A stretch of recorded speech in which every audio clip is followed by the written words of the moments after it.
Lesson 2, Unit 6, Stakeholder Management. Stakeholder management is the process of building and maintaining good relationships with the people who have most impact on your project. Stakeholders are the people or groups that have an interest in the project or will be affected by its results. These are the steps to manage stakeholders. The first step is to have a good understanding of who are your stakeholders. This is known as a stakeholder mapping, where you identify all the stakeholders and their levels of interest and influence in the project. Based on that information, you plan strategies to communicate, build relationships, and increase their support to the project. Then, you do regular evaluations of your stakeholders' changing attitudes or interests in the project. And based on the results of the evaluation, you make changes to the strategies to improve the management of the relationships. One of the tools that is used in managing the stakeholders is called the stakeholder matrix. You use this matrix to identify all the stakeholders in your project. Then, you identify the type of interest they have in the project.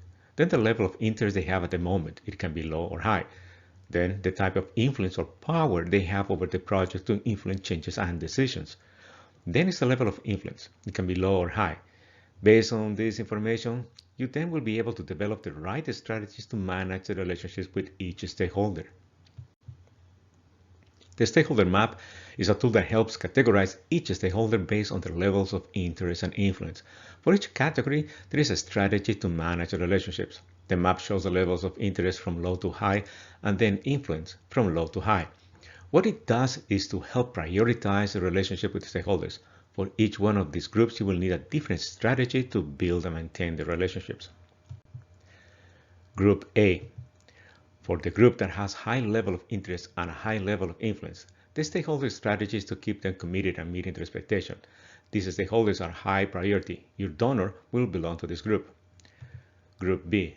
This group will have a low level of interest but high influence. This is a risky stakeholder group. You need to keep them satisfied and increase their interest so they become more supportive of the project. Group C. They have high level of interest but their level of influence is low. You do not need to do much work with them, but keep them informed. They are supportive of the project and will help and increase awareness of the project objectives. Finally, Group D. This group's level of interest and influence is low. You don't need to spend much effort with this group. They are low priority, but you keep them under observation and monitor for changes. It is not unusual that they increase the level of interest and you will need to change your strategy. The level of influence and interest in the project can change during the life of the project. A group that was initially recognized as having low influence and low interest can change to have a large influence and interest in the project. The project manager needs to monitor these groups as well as add or remove stakeholders from the list. Here are some tips to help you manage the stakeholders. Know and understand all the stakeholders in your project, especially those with high levels of influence. Invest the time to understand their needs, concerns, and priorities. Build the relationships. Find opportunities to have face-to-face meetings to discuss areas of interest. This will help you build good relationships to increase their support to the project. Manage communications. Communications is the best way to start building relationships and increase their trust in the project. If they are aware and understand the project, they're more willing to support it. Monitor changes.